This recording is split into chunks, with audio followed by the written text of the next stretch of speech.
Before we came to America, we were living in the east by the Nile River, living in luxury, enjoying freedom, justice, and equality. We wore silken robes and slippers of gold. We were the wealthiest and the wisest people, I'm told. Now we are the poorest of the poor. Nobody wants us at their door. So my friend, it's easy to tell, white man heaven is a black man hell. Either call ya, it's easy to tell. White man heaven is a black man hell.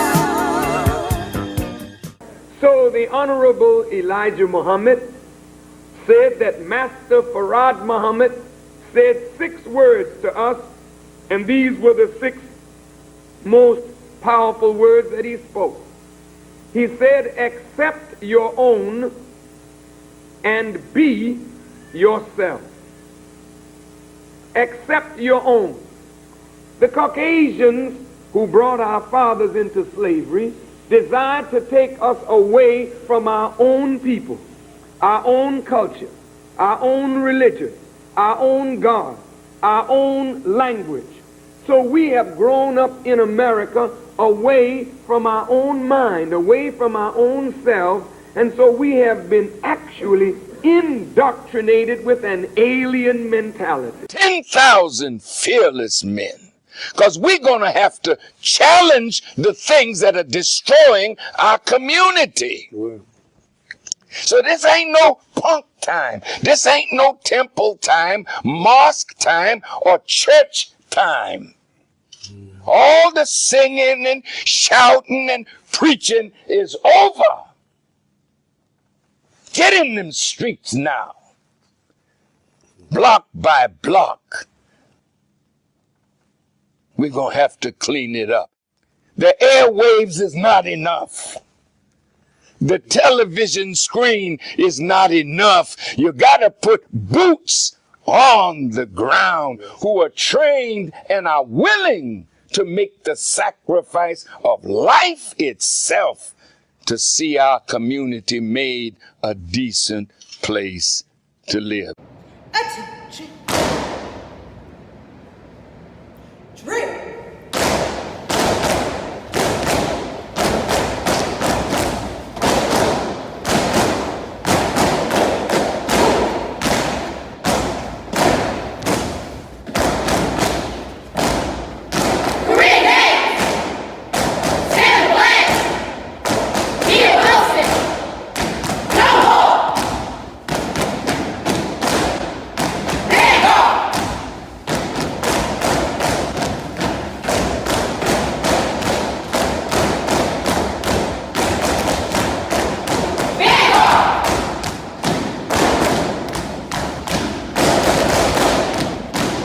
Soldiering is a part of the Nation of Islam, and it readies all of us to obey the commands of God.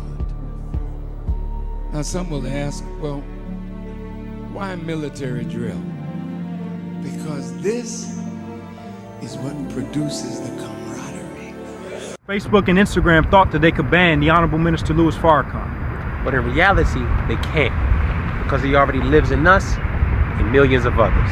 قل أعوذ بالله من الشيطان الرجيم بسم الله الرحمن الرحيم الحمد لله رب العالمين الرحمن الرحيم مالك يوم الدين إياك نعبد وإياك نستعين اهدنا الصراط المستقيم صراط الذين أنعمت عليهم غير المغضوب عليهم ولا الضالين آمين. In the name of Allah, Master Fard Muhammad, the one true and living God to whom praise is due forever. I bear witness that there is no God but Allah and that the Honorable Elijah Muhammad is his messenger.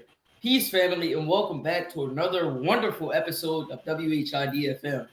WHID-FM is a more personal platform for those of us striving to follow the life-giving and life-saving teachings of the most Honorable Elijah Muhammad as given to us by his premier pupil, the Honorable Minister Louis Farrakhan, gathered right here in this virtual meeting place to answer that most critical question, what has Islam done for me?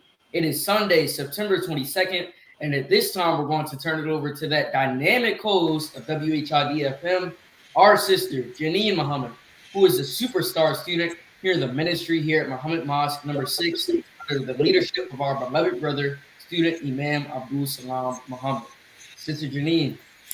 Assalamu alaikum, family, and thank you for joining us for another episode of WHID-FM, where we get into the stories of our various guests about what Islam has done and continuing to do for them. I'm going to introduce our guest tonight, who is Sister Kimarie Muhammad, who is a single mother of 3 sons and 3 grandsons. Her youngest will be 29 on January 4th, 2024. He is the reason why she started her Push for Love nonprofit. Push for Love supports parents, caregivers with special needs children emotionally and financially.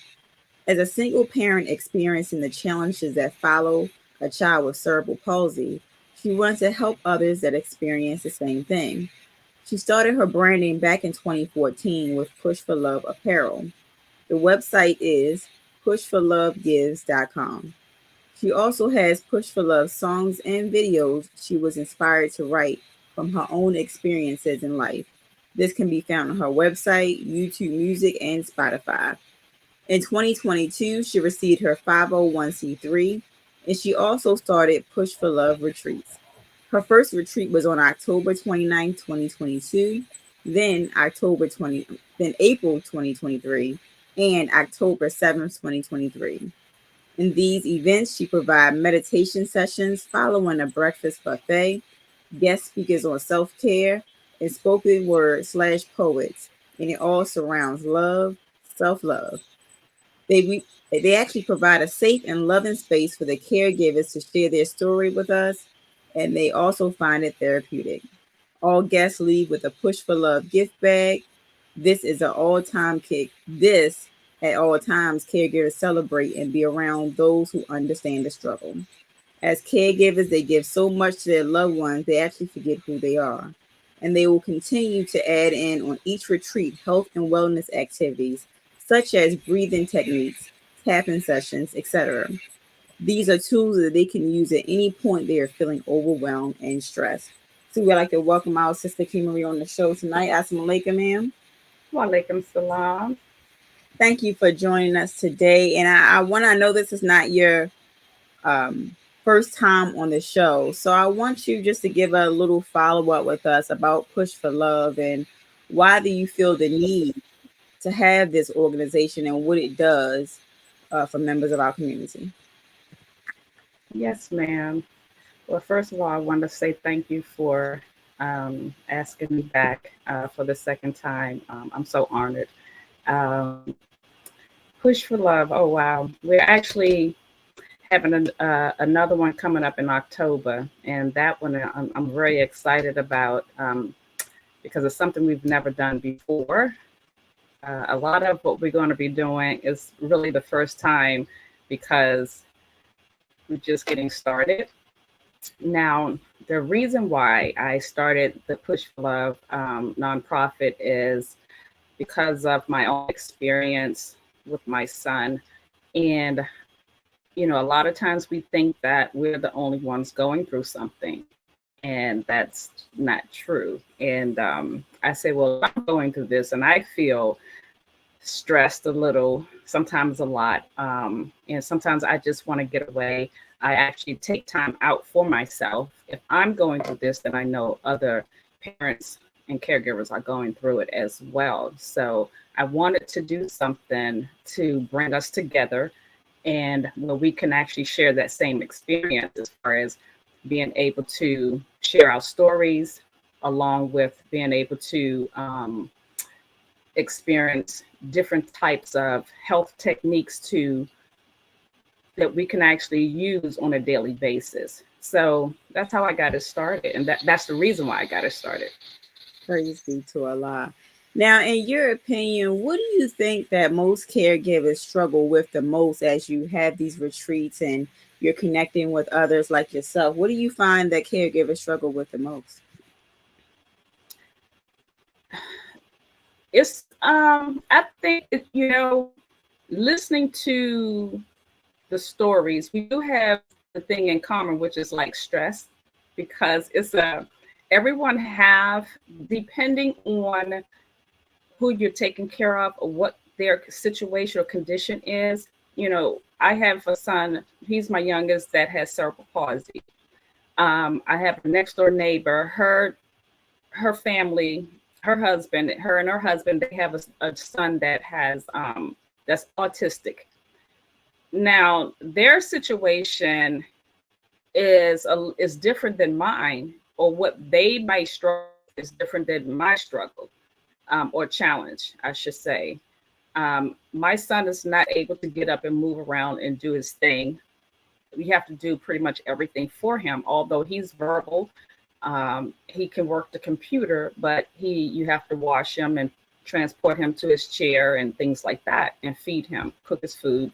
Whereas someone with a child with autism, depending on where they are on the spectrum, they may have to worry about the child actually running out the house, or disappearing. It's like, because they kind of get into stuff, and this is what I'm hearing from the parents with children with special autistic, or that's autistic. Mm-hmm. So they have a certain type of worry. Everyone may not understand how to deal with someone like that.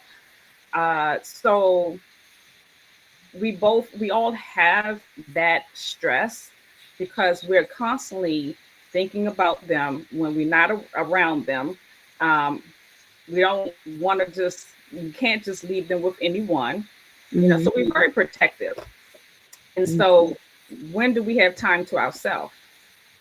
And that's kind of like that challenge, because sometimes they feel guilty, because it's like, okay, I'm away from my child, so I'm still thinking about what's going on with, your loved one, your daughter, your son. And it's hard to kind of get away from that and really be in the moment. And so that's what I hear from everyone that tell their story. So this is where Push for Love comes in at, and we try to give them information so that they can understand the importance of don't know what that is. The importance of having time to yourself and learning how to de-stress, and not to and have certain tools that you can do on a daily basis when you need it. Yes, ma'am. Praise be to Allah. And my next question for you, it was a question that we actually had when you were on before, and kind of reminded me to make sure I ask this go around. So how do you feel, anyone that may be dealing with any I guess issues with cerebral palsy, autistic, things like that, do you find that they have of course they have a connection with God, but I guess the question they were asking is, how do they find their connection with God? Is it different for them, or do you see God exude out of them differently than the average person? You mean for the child, or yes. Well, that's a really good question. And oh my gosh, I can only speak for myself, but then hearing the stories from others, I can maybe understand it there as well. But for my son is very in tune, and I watch him, and he, since birth, Jabril has his hearing. I never really got it tested, but it's as though his hearing is heightened. He can hear someone knocking at the door, and other people cannot hear it. And he was like, someone's at the door. And the nurse will ask, like, really? I didn't hear it. And she would go and look, and someone is at the door. So he was like that since, at a very, very early age. I remember at the time when his father and I were together, he was laying there on the bed, and I see this image like it was yesterday. He wasn't even a year old. And he popped his head. He was laying on his stomach. He popped his head up like he heard something. He kind of turned his head. And I just watched him. I said, now he lifted his head up as though he heard something. And his dad came around the corner. Wow. And I was like, wow, okay. So from that point on, I kind of watched it. And he's very in tune. He's very connected. I would say very much so, because he listens to the minister a lot. When he was born, for me, when he was still in the hospital, he had to stay there for about 2 to 3 months, I think it was. I would put like a little teeny recorder in his isolate of the minister. And I would ask them, is it okay if I do this? And they say yes. So I did. And so I just think the minister and the word is in him. Yeah. Wow. Praise be to Allah. And my next question, before I turn it over to Brother West to ask his question, what have you learned most so far about your journey? My journey with my son? Yes. Oh, gosh. Oh, wow. Oh, my gosh. Wow. That's a really good question. I think I learned a lot about myself. And because of having 2 sons before him, when Jabril was born, I said I had started a book called A Deeper Love, because I didn't know that I could love so deep. Wow. Because when he was born, nothing else mattered, in a sense of everything was about, I need to take care of him. My life got real serious, and it was a blessing for me. My life got real serious in the fact that I needed to really pay attention my every move, because I needed to take care of someone that could not take care of himself. That was real. That was a reality check for me. And it helped me to focus a whole lot, to make sure what I'm doing in my life. Of course, Islam, right, helped that for sure. But when he came along, it really kind of straightened things up for me. And it was all about him. It was all about Jabril. It was all about making sure that he's healthy. And I think for about 9 years, and I always say this, for about 9 years, I didn't get any sleep. And what I mean by that is I had to get up and go to work 5 in the morning and get him dressed, take him to the babysitter like about 4. He would wake up in the middle of the night, and it was a constant breaking of my sleep.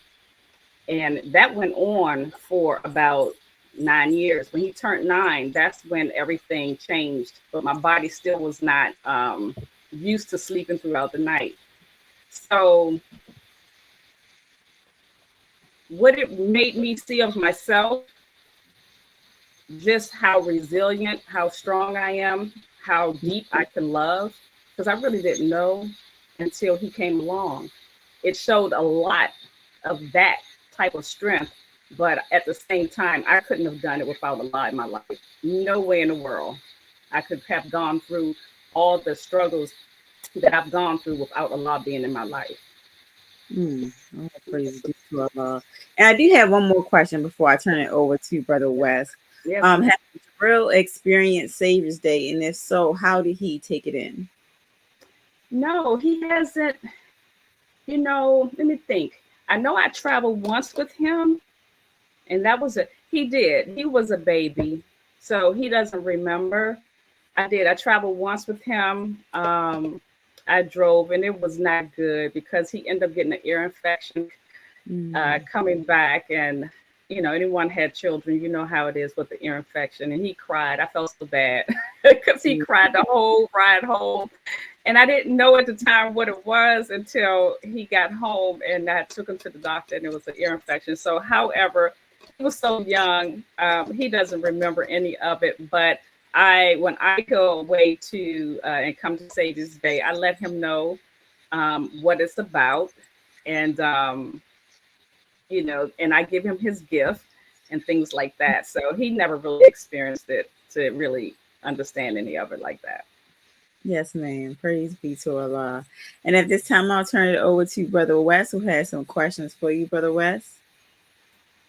Yes, ma'am. Thank you. In the name of Allah, the Beneficent, the Merciful, I bear witness that there is no God but Allah, and that Muhammad is his messenger. Assalamu alaikum, family.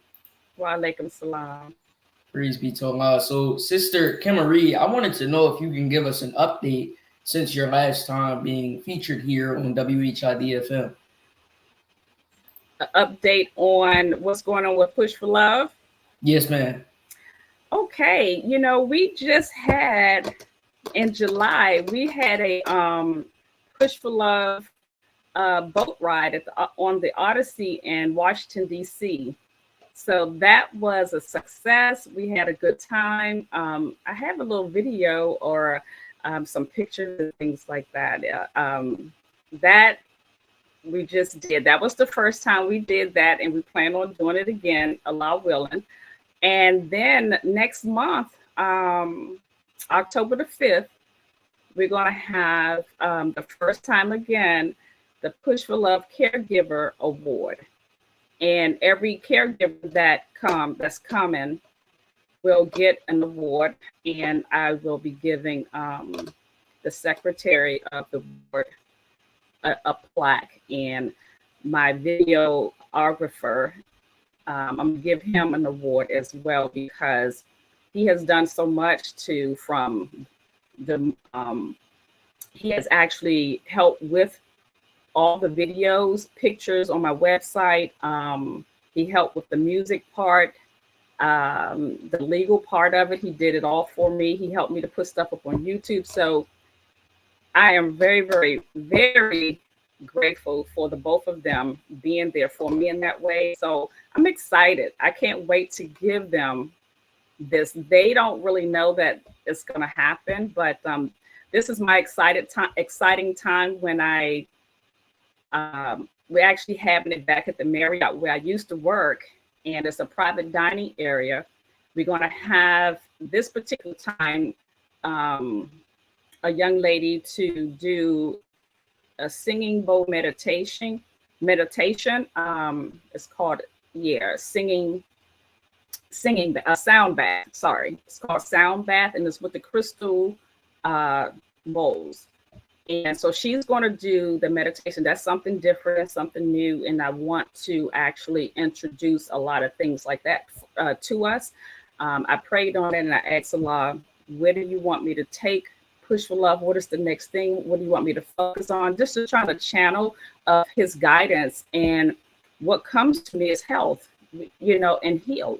You know, we probably have a lot of healing. I know I do. We all, you know, the whole world has to heal, but we probably have a lot of healing to do within. And so I just want us to be able to come and be centered and learn these different types of therapies. So this particular time, we're going to do the sound bath therapy, and then the Caregivers Award, and it's all new. So I'm excited. Yes, man. Praise be to Allah. And I was just thinking that what you said earlier about your son's hearing really led me into my next question. So I'm not sure if this is scientifically correct, but personally, I've noticed that many individuals with certain disabilities excel in other areas, such as maybe completing large puzzles or painting elaborate portraits or other things that those without those certain disabilities usually have a lot of trouble doing. So I wanted to know, are you familiar with that? And have you noticed it in your son or other individuals that you work with? Excuse me. Yes, yes, sir.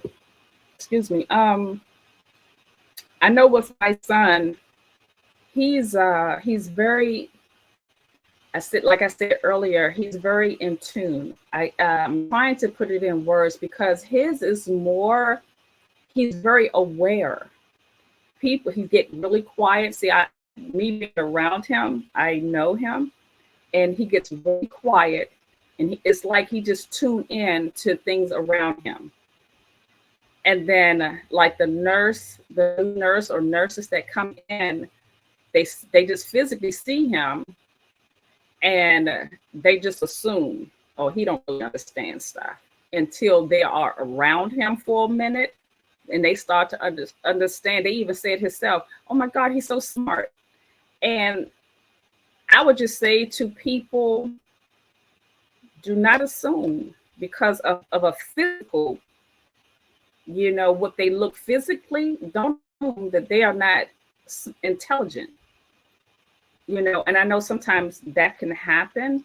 The family across the hall, they tell me their son is probably, I think, about 6 or 7, maybe. His name is Phoenix. He's autistic, and he actually he understands the solar system. He loves that a whole lot better than the parents, So I would say yes, for sure. That is true as far as how they may be able to do other things that we cannot do. Allah has given them that type of gift, so those are just the two, my own personal, and then with the family across the hall that they told me, and I actually gave him a little game with the solar system, and they say he loved it. So I would say yes to that. They are. Allah bless them that way. Yes, man. Praise be to Allah. It's great to have some confirmation. And my next question, which was originally intended for Sister Pamela, but I still like to know your input on it. I wanted to know if you've noticed or studied what effect music has on certain music, that is like classical, jazz, or meditation, has on those certain individuals that you've worked with, or your son. Well, I haven't studied it, but and don't really know, but I just think in general, music is healing. My son personally, he loved music. He truly, truly loved music. And I don't know if that just come from because he has music on both sides of his family. My father was a musician, and his father is into jazz and has a jazz radio station in Virginia. So I just think his love of music, and he really knows good music.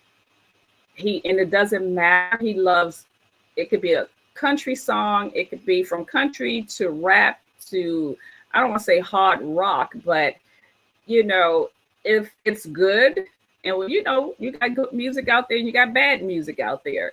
And when it's bad, he knows it. He was like, let's turn it off, So, but there are times he's back there, and that's his whole day. He's just clicking on, finding music, soundtracks to different movies that he's watched. He loves the soundtracks of them. So he will find that and listen to that. Sometimes that's his whole day. He's back there just having a good time. So when I'm hearing that, and he'll be singing along, some things may not be, because some things are not as clear when he speaks.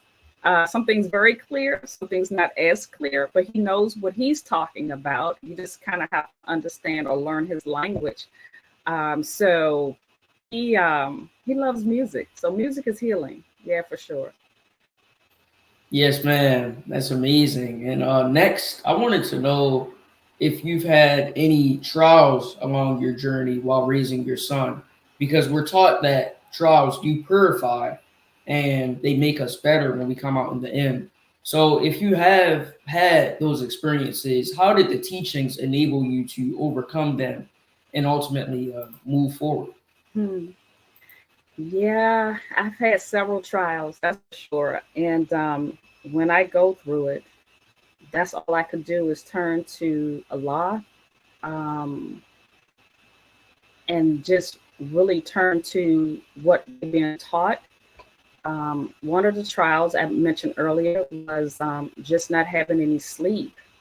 Uh, that was a serious trial. I was so tired and exhausted just year after year. I didn't even realize how low my body was until one day I got him dressed, got him on the bus. I had to, because he's not a heavy, big young man, but so I was able to carry him for a long time and still can kind of pick him up. But I remember one morning, this was years ago, he had to be like around 9 or so. And I had to put a leg brace on him, carry him down the stairs, and then put him in his power chair, roll him outside to the bus, wait for the bus, put him on. And this was every single day and without getting proper sleep for 9 years. And I remember this one particular time after I put him to bed, put him on the bus, I just came and sat I was in a townhouse at the time. I sat down on the steps and I just cried. I just couldn't handle it anymore. And I called out to work and I was like, I just don't feel well, which was true. I needed to just sleep, because after I did that, then I had to go to work. That particular day, I felt like I done did a day's work already. So I think it just kind of caught up with me. And I remember seeing Dr. Aleem. I went to see him and he said to me, once he tested my body, he said that you've been under a lot of stress for a very long, and he dragged that out. And I'm saying to myself, how did he know that? He doesn't know me like that. So he doesn't know my situation. And my adrenaline glands were depleted, he said. So he had to give me supplements to build them back up. And that's when I learned how stress can affect the body. And he gave me what I needed. And once I started taking the supplements, it's amazing how you just feel alive again. I didn't even realize I actually felt like I was running on empty.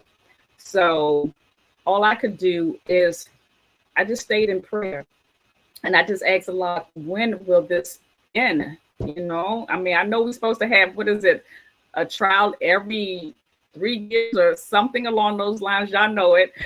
But I felt like mine lasts for like 9 years because I wasn't able to get any sleep.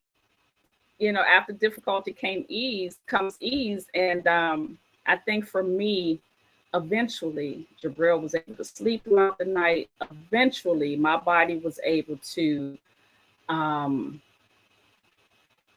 settle down and sleep throughout the night. And then eventually his health got so much better that I didn't have to run to 6 different doctors. I had the trial of my job. They didn't understand. Most people don't understand this. It's business for them, but I have to survive. But yet at the same time, I have to take care of my son. So I didn't play with my time off. They didn't understand me having to go to like 6 different doctors.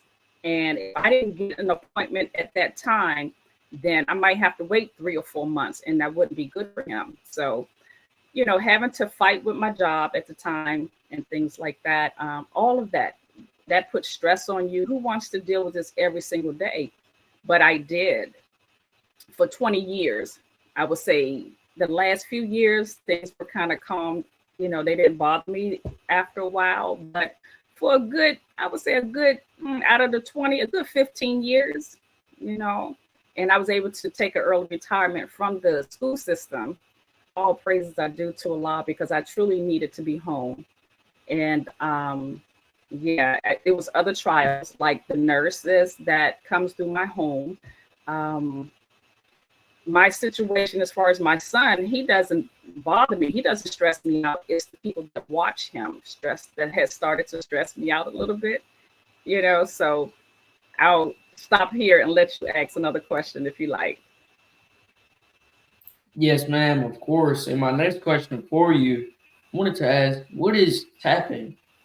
I believe you spoke on that earlier. Tapping?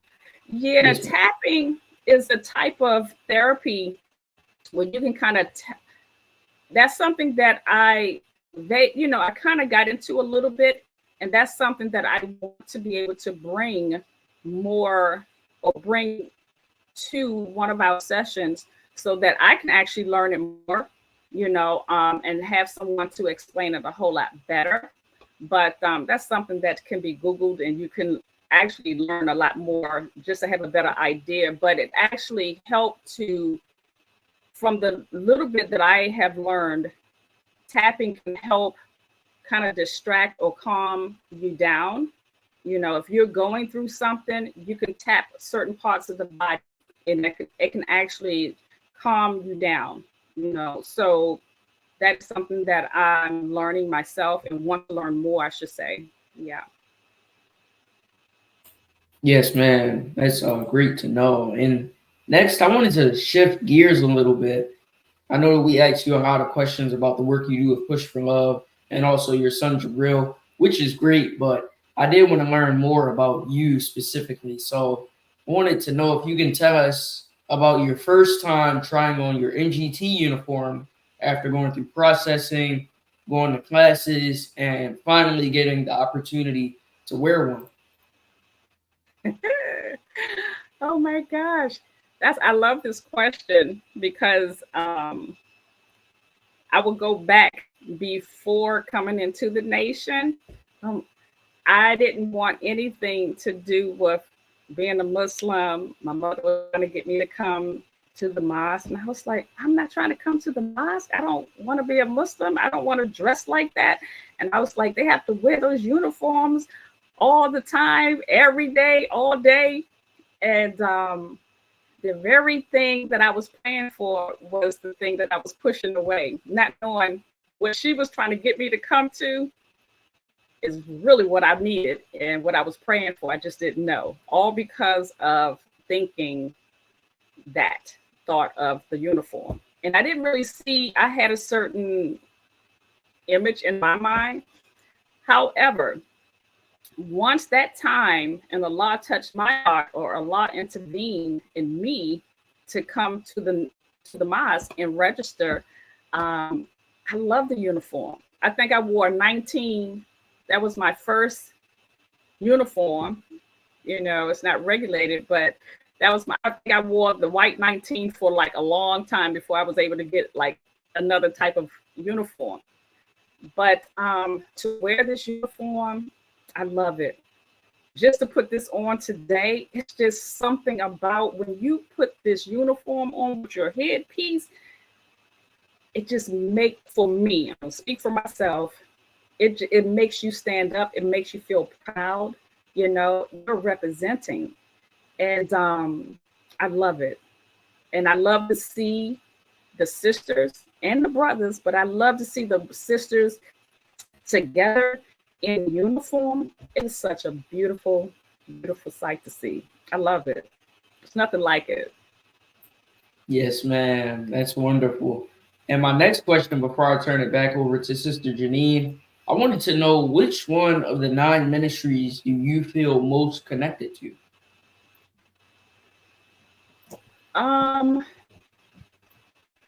Probably just what I'm actually doing as far as the 9 ministries. I loved art, dance. Dance is my background as well, so I would have to say the art though. So arts and culture. Yes. Yes, ma'am. That's wonderful.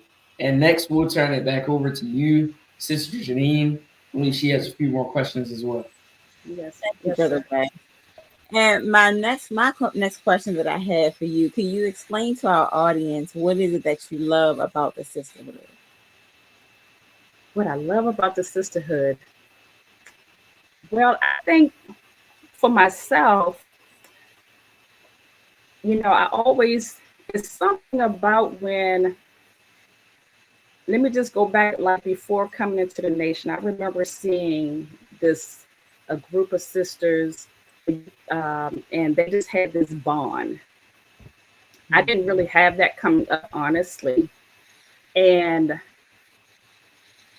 let me kind of tap into that emotion or that feeling or just what that represents for me, because it's with when I first came into the nation and we started talking about the sisterhood, to be able to have that bond with someone or a group of sisters that actually understand and going through a development the same as you all can relate to the same thing. You can talk about the same, subjects and all. That is very powerful,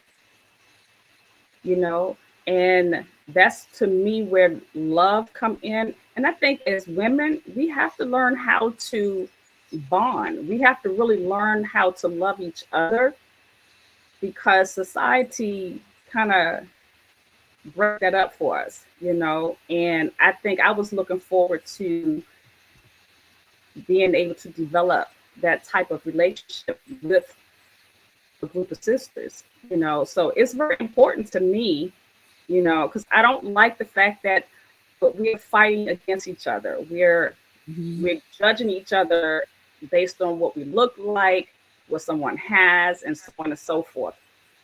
When we can stop that and come together, it's nothing more beautiful than sisterhood. It's nothing more beautiful than that.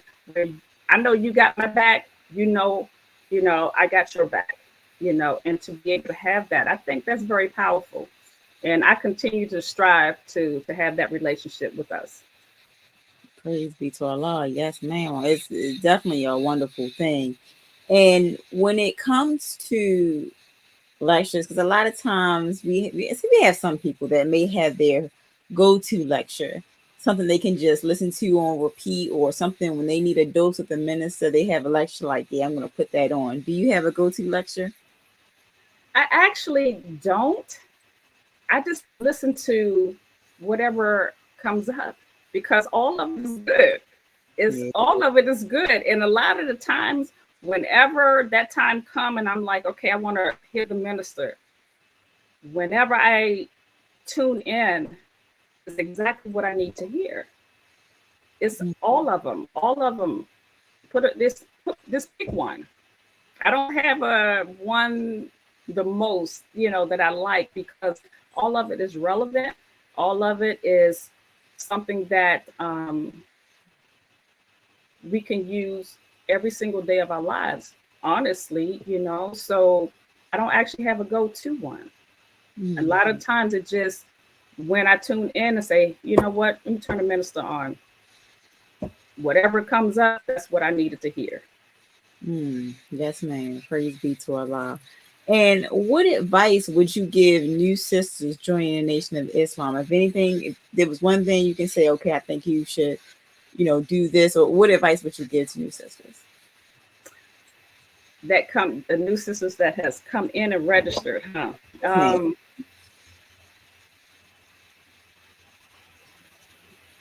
A couple of things went through my mind, but what I will say is never give up. Always strive. You don't let nothing and no one, because Allah brought you in here.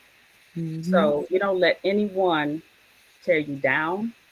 Always understand, you look at the word, the teachings itself, and you always strive to apply that to your life. Don't let distractions get in your way.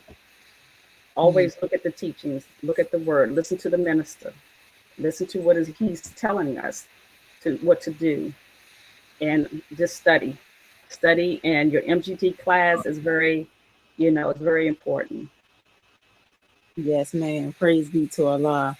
And also a follow-up, what advice would you have to give to new caregivers, someone that is newly entering the field of having someone that has a physical or mental challenge, what are some of the things that you learned early on that you wish someone would have told you?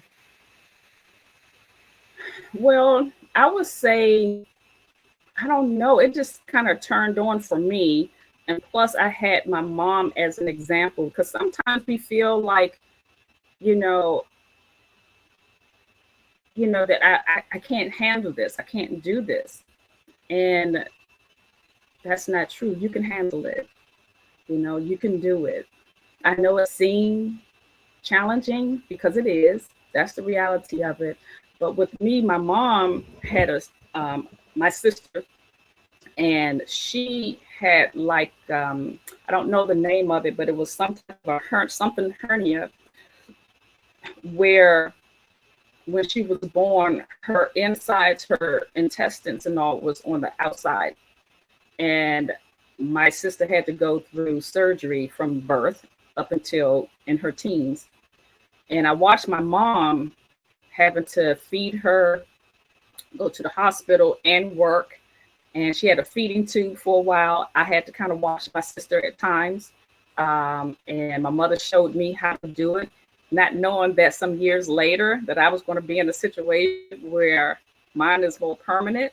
My sister, she's off, she have her own family now. And because once that happened, I know my first reaction was, my life is over.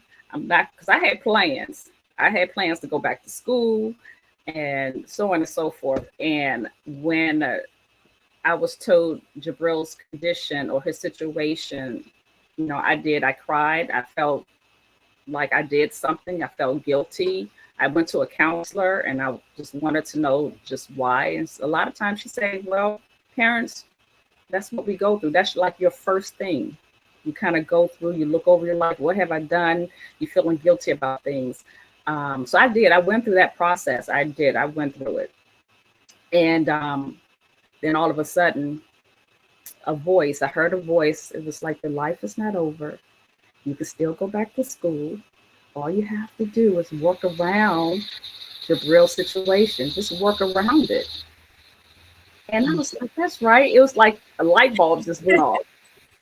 And a little voice. It was just a little voice. It was nice and soft. I still remember that.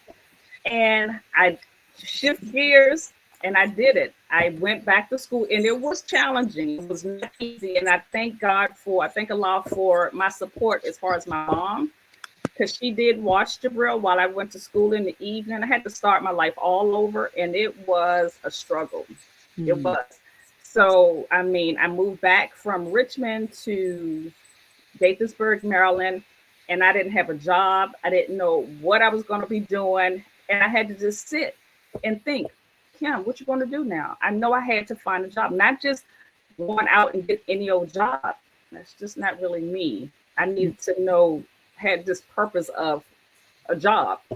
So I sat there and I asked myself, what was the last thing you were doing that you enjoyed?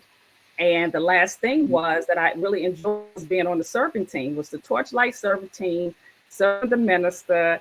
And I was like, that's it. I'm going to culinary school, So that's what I did. And in culinary school, you learn different types of, in different areas, from baking to serving, different specialties. Let me say that. And I ended up being a banquet server. And I worked at the Marriott, and then I worked into the schools. Went into the school system as a cafeteria manager, and that's where I retired. So it took some doing, it took some thinking, and it took some listening as well to Allah for the answer. Yes, ma'am. That's one we have to listen to. Praise be to Allah. And I was like, it's a question that was actually posed for you in the chat. It says, what does the phrase Islam dignifies? What does that mean to you? It straightens you up. It allows you to, what it means and what comes to me, is it allows you to act right, act civilized, be your best self. I know sometimes we may be where we are, but you strive. You strive to be to work off your higher self. And I have to remind myself, I'm being real. I'm like, okay, Kim, wait a minute, hold up. Remember who you are.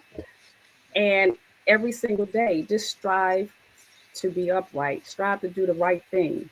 When you in your house and when you're outside in front of people or just by yourself, still do the right thing. You don't have to just be in front of people to do the right thing, to speak right. When you by yourself, do the same thing. So that's just be that, every day through and through. So it dignifies, it allows you to speak the truth, stand on what you believe, and I'm like, I have to stand on what I believe. This is what I believe. It is what it is. People are going to say what they're going to say. But just wherever you are, just be what we are taught to be, So. Yes, ma'am. Praise be to Allah. And my next question that I have for you, the most honorable Elijah Muhammad and the honorable Minister Louis Farrakhan has taught us about survival and prepare for the time that, of course, we see living in now. So what have you learned, or is there any particular way that you stock up your house or anything that you think about when it comes to survival and dealing with a child that has special needs? Good question, because I was actually in a situation and that made me think more. I know a lot of times people, they tell you what to do when you're in the house, go to this room or that room. And I'm like, well, what about an apartment? You got people over you and you probably still do the same thing. But what about people in an apartment? You're not supposed to have generators and, things like that, So I would love to actually know more about when you're in an apartment, what do we do outside of here? You can store up your food, yes. Now what I end up doing, and I know I wasn't supposed to, but I was thinking about my son. I'm on the lower and I'm on the bottom floor because I have to be, because I can't go up the stairs. So no matter what, I have to be on the bottom floor.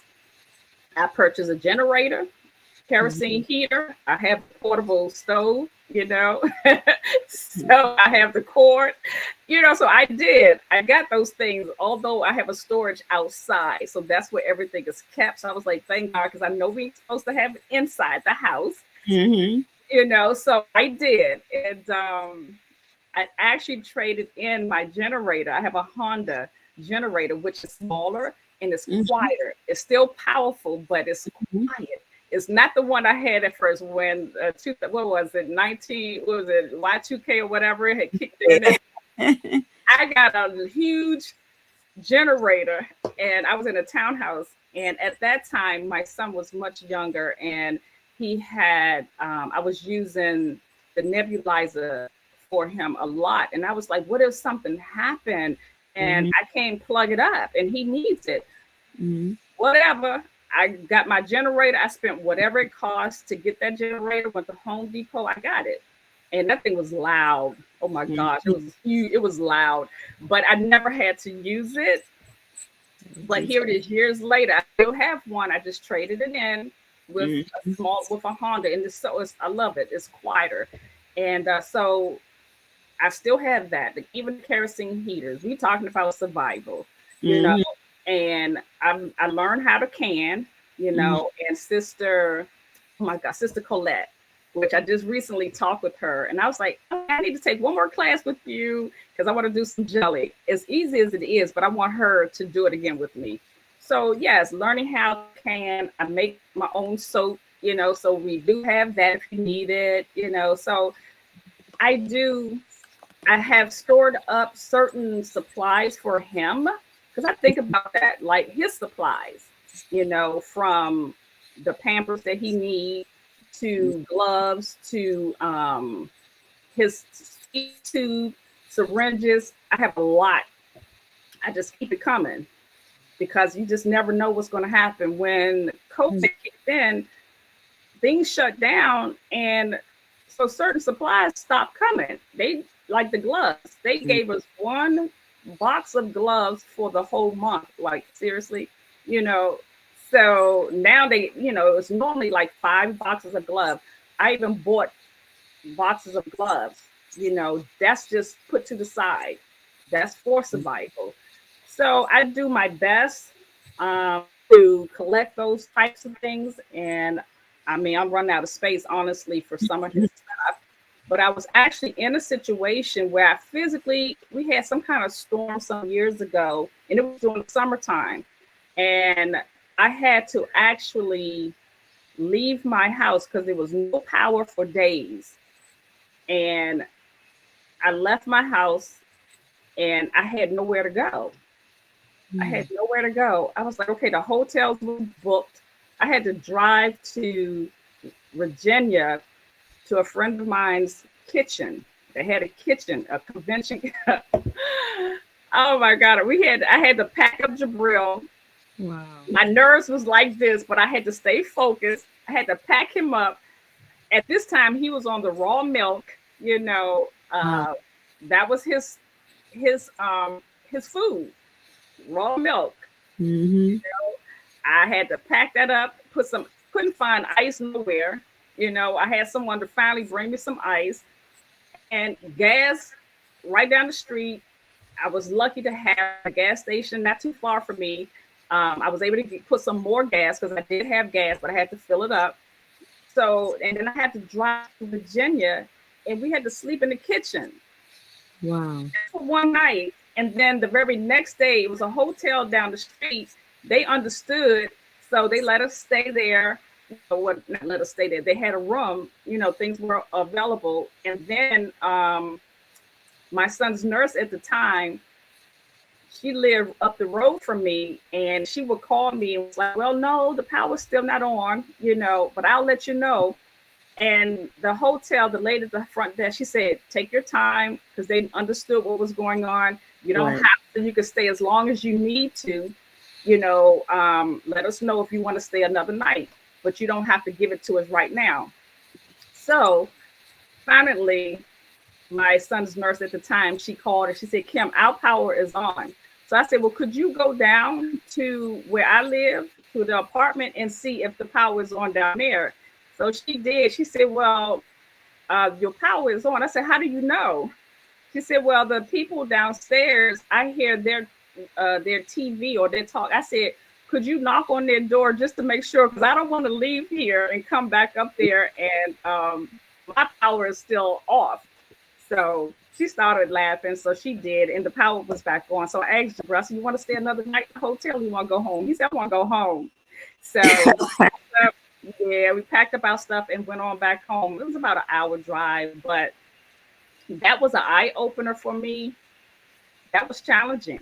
I had to put him in that, like, this is what you have to be in shape. That's right. I had to lift him, and I went through this. I had to lift him up, and I had to put him in his stroller, take him to the car, strap him in the van, and I had to do all this by myself. So I had to think, you know, what do he need? What do I need? Pack his clothes, all of that stuff. So I kind of strive to have a little bag with some of the basic stuff that he needs, just in case, you know. So I already went through that, and that was an eye opener for me. And I'm like, you know what? Got to be a little prepared. Yes, ma'am. And also, we did have a previous guest on some time ago that, you know, for something that's just as an option, you don't even have to do like the noisy generators or gas generators. They have solar generators out now too that, you know, is fit for apartment, different sizes. So that's definitely a thought as well. So I need to get that information for sure. Yes, we'll definitely. Yeah, we can definitely send it to you. That's no problem. Absolutely. Thank you. And at this time, I'm going to turn it over to Brother Wes, who's going to give us our station ID, and then he has some more questions for you, Brother Wes. Yes, ma'am. Thank you. You are listening to WHID-FM. Thank you for tuning in. What has this done for me? We Excuse me, I said that so wrong. Let me start over. You are listening to WHID-FM. What has Islam done for me? Thank you for tuning in and spending your valuable time, because without you, there is no WHID-FM. If you have any suggestions, please, please email us at WHID1919@gmail.com. And also, please subscribe to WHID-FM on YouTube and follow us on Facebook. And next week, WHID-FM is excited to announce that next Sunday, our very special guest speaker will be Brother Student Minister Rodney Muhammad, head of Muhammad Mosque number 12, aka the Top of the Clock, located in Philadelphia, Pennsylvania. Please tune in on September 29th, 2024, and hear more of these life-giving and life-saving teachings of the Most Honorable Elijah Muhammad by way of the Honorable Minister Louis Farrakhan. So family, make sure you tune in for that wonderful, wonderful episode indeed. And next, Sister Kimarie, I had a few questions for you myself. However, I see that we're starting to have a lot pile up in our audience here. So the first one comes from Gems TV.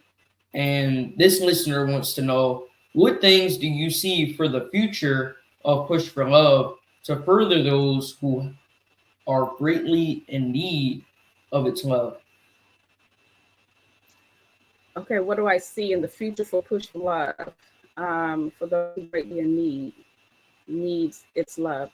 One of the goals is to, you have your short-term goals and then you have your long-term goals.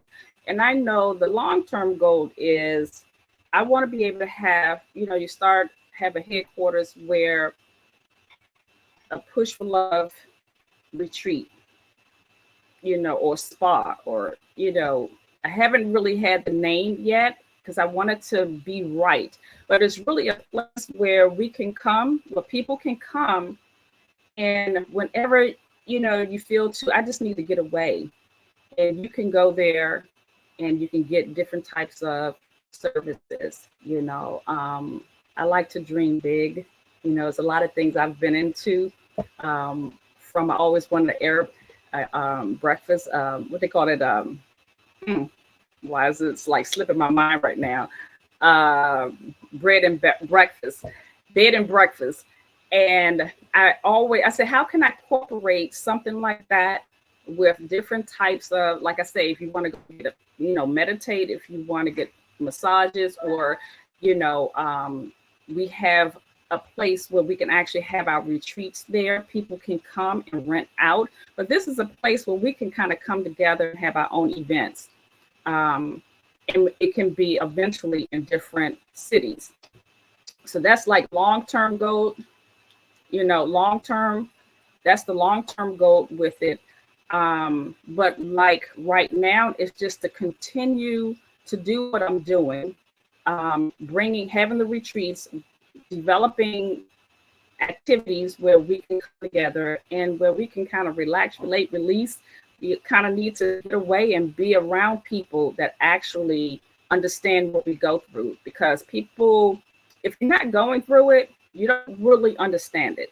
But when you're going through it and you have other people that's going through it, you get it. You understand. You can talk to those people. They can relate. A lot of people don't quite understand it, but I just want people to really try to just be a little more open-minded and their heart open a lot more to try to understand what we go through on a daily basis. But that's as far as what we have or what I plan on doing, is to continue what I'm doing, having the retreats and developing different types of events for us. Yes, ma'am. Wonderful answer indeed. And that was Sister April Songbird Muhammad that asked that question. She put her name in the chat. So thank you, Sister April. And our next question is from Sister Queen Muhammad. And she wants to know, well, first she opens up with Assalamu alaikum. Would you say that having a village or support system as a part of our survival kit? I'm asking because I believe our unity is going to be so crucial to our survival. Absolutely. Absolutely. I agree 100%. You know, and that's where that comes in at. I would like to, speaking of that, as far as support in a village, my thing is I want to develop in different cities. You know, I want to travel with the retreats, Push for Love, going to Richmond, to Delaware, to Florida, so it can be known and really develop these support groups in different cities and states. Honestly, because I'm in Gaithersburg, Maryland, and so this is where it started.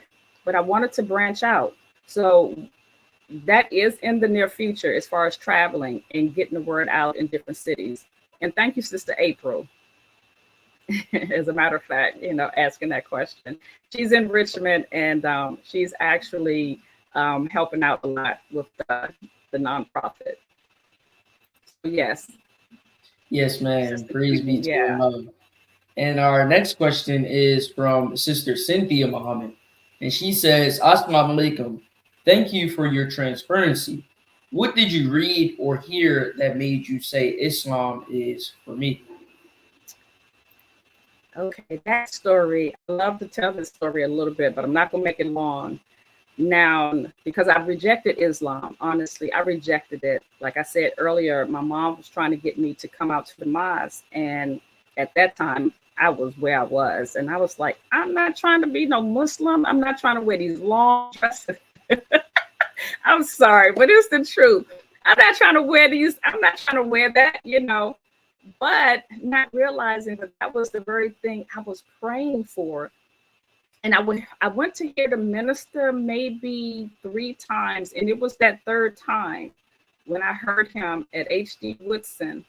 And he said, I know you left your reefers out in the car. And that's exactly what we did at that time. Me and my girlfriend, you know, hey, you had a life before Islam. You know, we all did. And we knew that the Muslims were going to check your bags and everything. And so we emptied our bags out, our purse, you know, and took out the marijuana and all the lighters and stuff like that, left it in the car. Not knowing, I think I realized that my life was about to change. As soon as I walked through that door, I was not coming out the same way. So when I went to hear him that particular time, we had just purchased some marijuana. I went in there, sat down, the lecture started, thinking that I was going to come back and the same stuff. And it was not the case. When he said that, I know you left the marijuana was out in the car. Something came over me. Something truly came over me, and I was like, oh my gosh, how did he know? It was as though God was talking to me, you know? I was like, how did he know that? The desire to disappeared. I didn't want to have nothing to do with it anymore, ever. I'm so thankful that Allah intervened in my life. That weekend, I went to Mosque number 4. Heard Dr. Ling speak. He was the minister at that time, and the rest was history. I joined. My girlfriend that was with me that day, she went to the mosque. I joined, she did not. And that was the first time that I was able to join or do something and didn't need my girlfriend with me. I didn't care because I know what I was praying for. I just didn't know where to go. I didn't know until that particular time of hearing the minister. Like, I've heard the minister about twice before then, and it didn't affect me. It was timing, you know. So yeah, I went to hear went to Mosque number 4, and I joined, and the rest was history, you know. So that's what did it for me, and that was good because my life changed ever since. Yeah, for sure. Yes, ma'am. That's wonderful. And our next question is from, I believe, that may be a comment. So I'll go to Sister Tracy. So Sister Tracy wants to know, have you considered submitting a proposal to facilitate a workshop at Savior's Day in order for the families across the nation who can relate to see that we're not alone and that there's much work for us to do to bring light about our special seeds and our needs as their faithful farmers and families. Thanks, Sis Tracy, for asking that question. That question, or that was actually presented to me as a suggestion that I should do so. And now that you bring it up, I think that I will pursue that because I think it's needed and necessary as well. So yes, ma'am, I will proceed to do that, or propose that to whoever I need to talk to about it and get something together. I know Sister Sadiqa had mentioned it to me, and then Sister Latifa, she actually mentioned it to me as well. So yes, ma'am, I think that's what I will do. One of the other things I will say is that I would love to see us in the nation to develop a nursing agency in every city. And the reason why I say this is I see what comes through my house, and I'm not putting anyone down, but I'm just speaking of reality. And they come from different countries and they come here, and I get it though. There is more, a lot of times they're looking for a job where they can survive, that's going to pay the money. But when you're taking care of someone, my mind is different. And we as a nation, we think different. We understand this is a life. This is not about just trying to get paid, and I just think a whole mindset has to change. It doesn't matter who's doing it, but I say us in the nation, if that can be developed, because I know me being in the nation and how I think about taking care. Yes, it's my son. And of course, that's just extra. That's my, extra love towards my son. But we're talking about a human being. What about if it was you? How would you want someone to take care of you? And just how we are taught, the mindset is different. It's not about just a job. The minister teaches about that. No matter what we do, we should be soldiers in whatever it is that we do. I don't care if you're a doctor or you dig in a ditch, you're a soldier, dig in the ditch, you're a soldier doctor. And I just heard him say that, and it's so true. So I would love for us in the nation to develop a nursing agency, because we need good nurses out here to come and take care of our loved ones. If it's your mother, if it's your child, if it's your whoever, it's a human being, spiritual being. And we need good workers. We don't need the people that want to just come in, it's just a job, and don't care about the human being that's sitting there that you're supposed to take care of. So I would love to see us get that together, so yeah. Yes, ma'am. Praise be to Allah. And I would definitely like to see more of that ministry being introduced to our nation. Definitely. I think it's certainly a need for it. And before I go back to my questions, there was a comment by Sister Queen Muhammad. And even though this was a comment, I think it's worth mentioning. She says, I was tired of doing it my way. My way wasn't working. Living contrary to Allah, God's way, there is no peace. I'm grateful that He allowed me, out of His grace and mercy, to come back to God. So praise be to Allah. I just thought I might mention that comment. Absolutely. And before I go to my next question, Sister Tracy just said, it's definitely needed. There are so many of us, and because I have a special seed, I can easily identify her tribe when I see them. They need a special and soft place to land too. I'd love to connect with you, sis. Yes, ma'am. And while we're on that subject, Sister Kimarie, did you have a contact that our audience can reach you at if they do want to get connected with your organization? Well, my email is in there. My email address, which is in the chat here. Yeah, the Right. private That's chat. private chat. Yeah. Okay. Yes, Kimarie told. So that's the best email right now.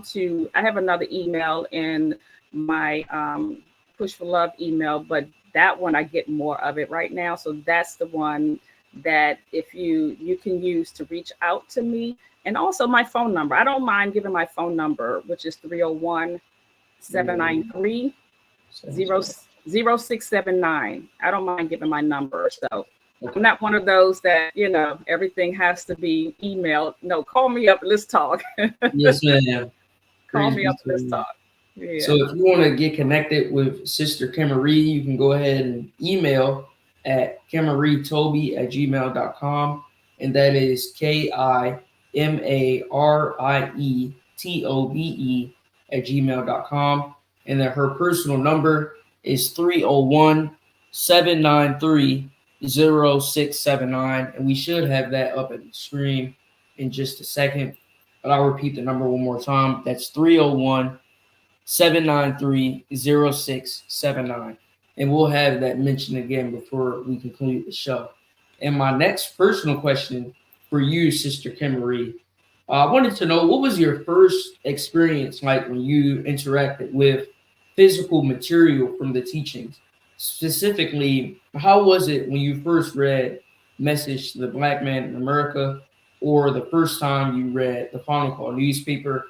How did it feel to, feel a piece of our teachings that we usually hear from the minister or, other places like that?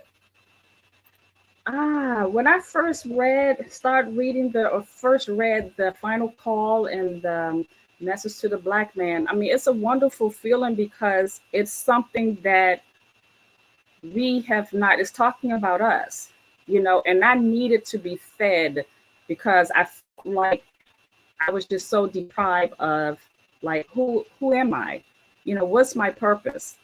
And then when I heard the minister and came into the nation, and the minister was talking what he was talking, and the black man is God, and and then who we are, it just touched. I just felt this is it's right, and for me, I just love reading the book because, again, it was teaching me about who we are, who I am, so I never got that before. I didn't know who I was, and you didn't get it in school. You didn't get it from your parents because they didn't know. So when you are seeking, and you're striving to, on a spiritual level, and that there's something better out here, and you just didn't know where to go, how to find it, and something like this come about, and now you have books that can teach you all of this, so yeah, it was a wonderful feeling. It was kind of put you at ease a little bit. You get a little excited, kind of go through a little emotions because you get a little excited about things, you get a little angry, you get a little sad, but the bottom line is the truth. And now you can feed on it. Now you have tools that you can actually use to better your life. Yes, ma'am. That's amazing indeed. And your number was just put in the chat, so I'll go ahead and read it out loud for those who may want it. So we have 301-793-0679. You can reach Sister Kimarie if you want to get more involved with Push for Love. And as you can see, it's here on the screen now. And I'll leave it up there just in case anybody needs to take it down. And I'll go to my next question for you. So I wanted to know, I believe, yes, so now that we've talked about your first time interacting with a piece of our teachings, I wanted to know, what was the first time that you had some of our dishes in the Nation of Islam, such as when you first had a slice of bean pie, your first bowl of bean soup? How was that? If you remember, you can tell us. Yeah, I do remember I wasn't in the nation, but my first bean pie that when it comes to me was with that particular time. It might not have been my first, but that's the one that stood out to me the most when I actually heard the minister for that third time when my life changed. And before actually going in, that's when they were served slices of pies, and it was $1 a slice, and it was in sandwich bags. That was like the thing. I was like, oh, I'm gonna get me a couple of slices before I go go and hear the minister. I had it all planned right. And I mean, it was so good. And then I think on Georgia Avenue, the tape connection on Georgia Avenue and in the basement there, I would go, they had bean pies there and the egg rolls and stuff. And so I would go specifically for those foods because it was so good. And but once coming into the nation, and I was actually taught how to make the pie, and I still bake them to the day. And I must say it's a pretty good pie. And I thank Sister Linda from Richmond. She actually showed me. I think about that today. I was like, what made her grab me by the hand and say, come on, I'm gonna show you how to make this pie. I didn't ask her, she just did it. And I think it was just a law, you know. But to actually be upstairs, Moss number 4, Sister Minerva, I remember being in the kitchen with her, and we was cooking. She showed us how to do the cream of wheat bread. I see it like it was yesterday. The cream of wheat bread was so good. And like the carrot fluff, you know, and the bean soup. I mean, these, to be able to learn something like this and then go home, and this is still my diet to the day. I don't do the carrot fluff as much, you know, but to be able to learn to substitute foods that we actually grew up on, and which is not really good for us.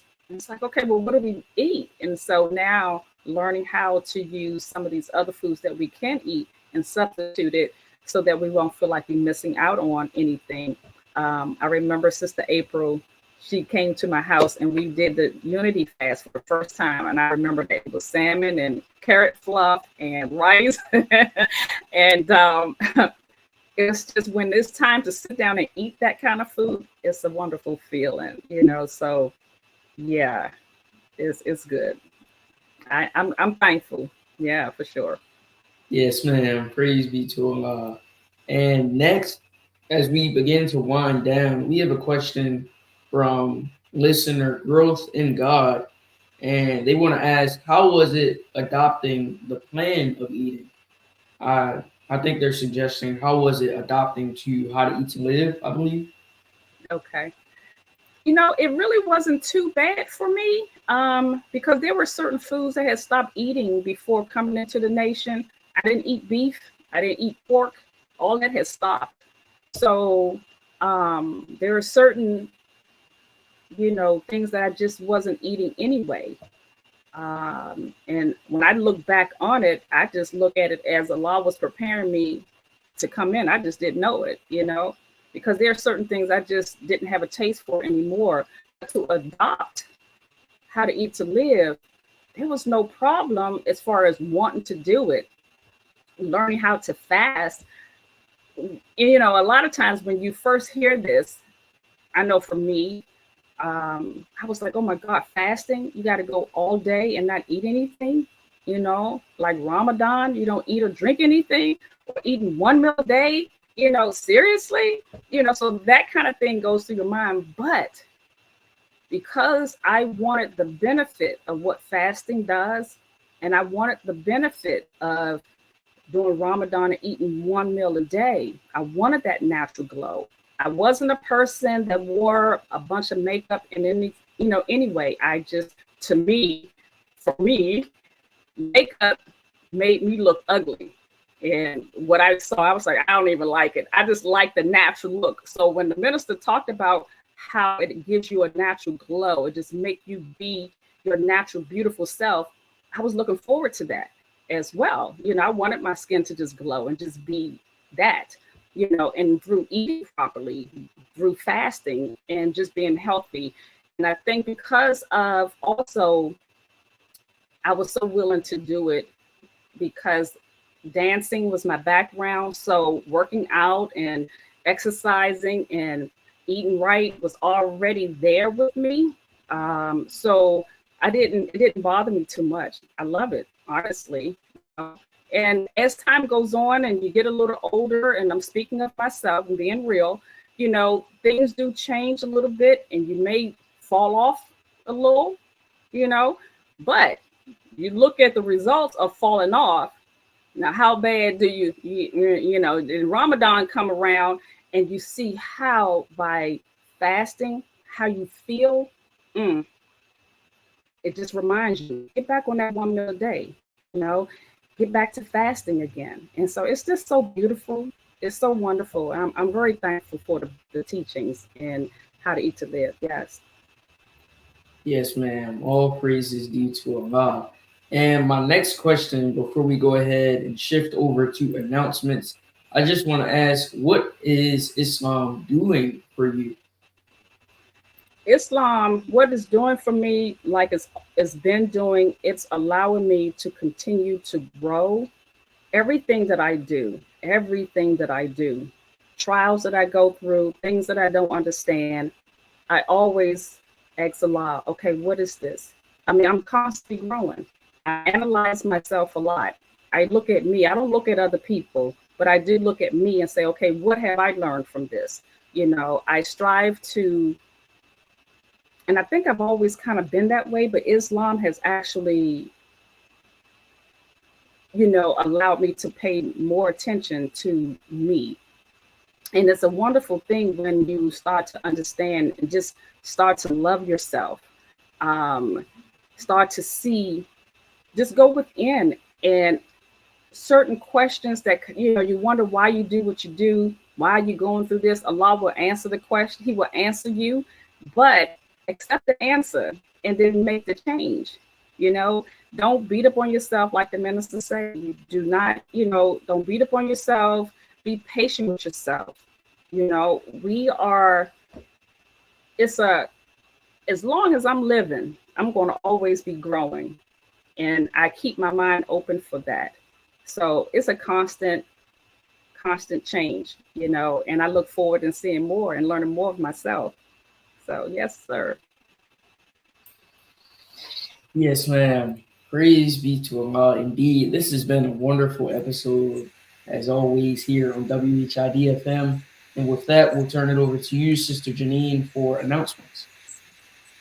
Thank you, Brother West, and thank you, Sister Kimarie, for just giving us your experiences. This topic isn't talked about enough because this is something that we need to learn more about. And I always want to thank you for definitely showing love to the caregivers, because we always talk about our special needs and our special seeds that we have in and out of our nation, but we also have to show love to the caregivers that give their time, their energy, their support to making sure that, our family has the best quality of life that they can provide. So we definitely appreciate you for that.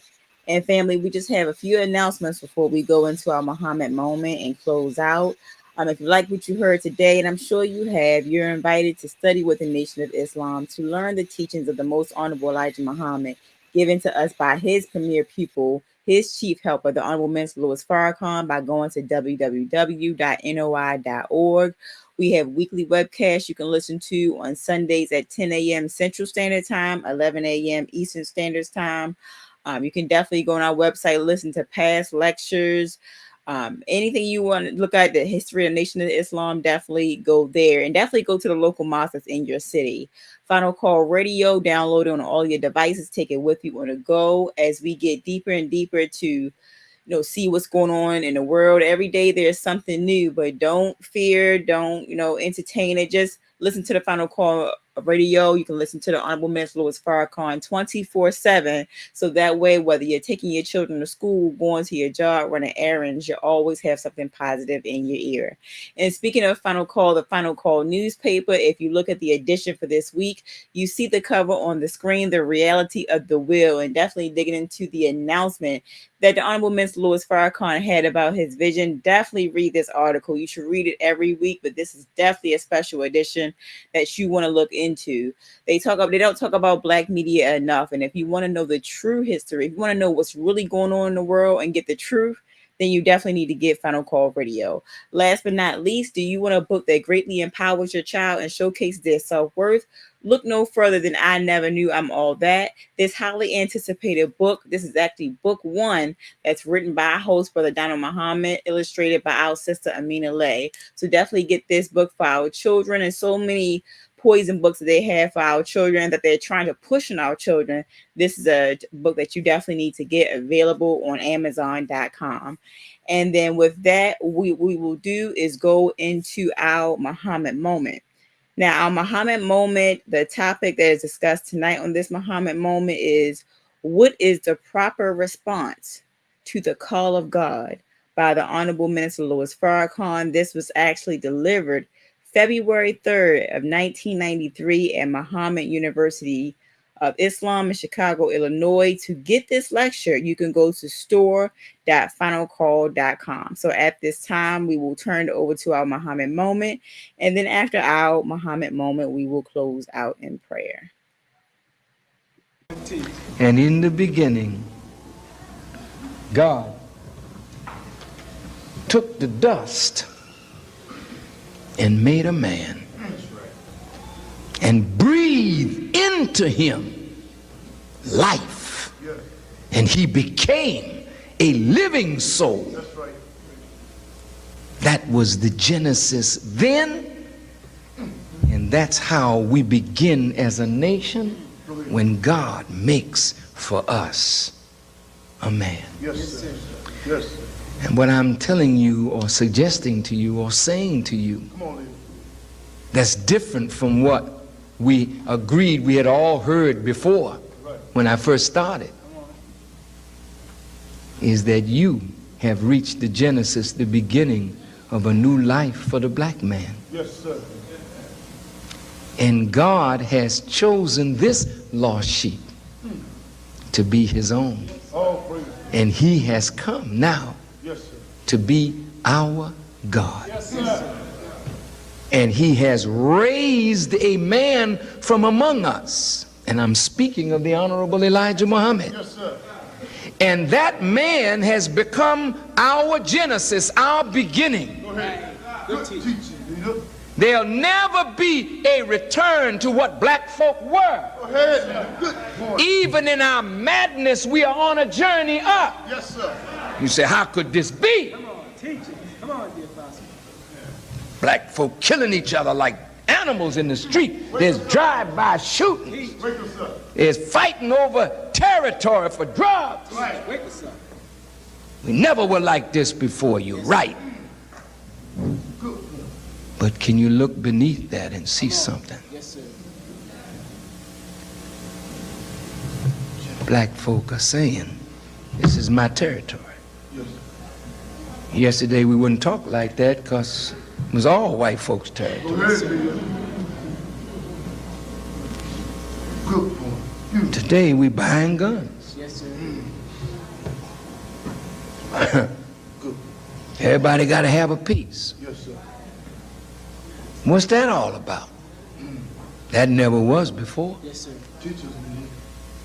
You're not afraid anymore. Right.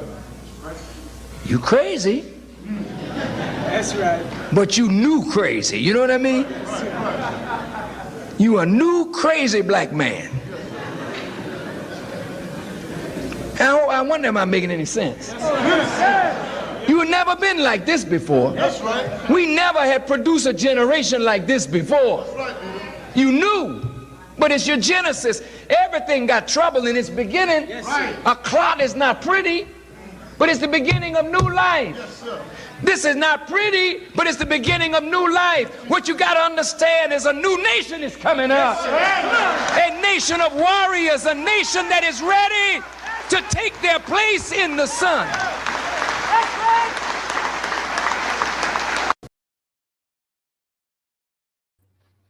Praise be to Allah. And with that, we'll close out in prayer, ascension prayer. Bismillahirrahmanirrahim.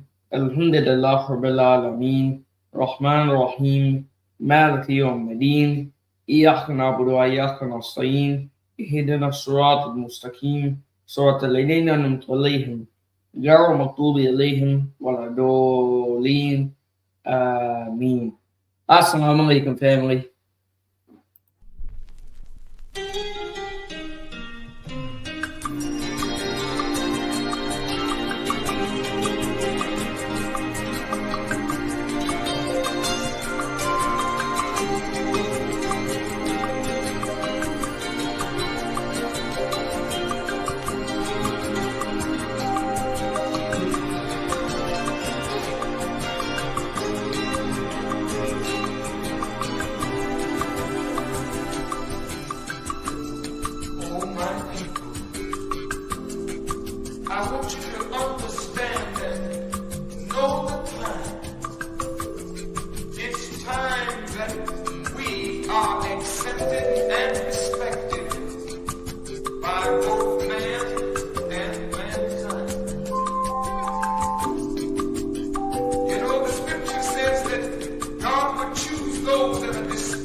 Brothers and sisters, we must live for each other.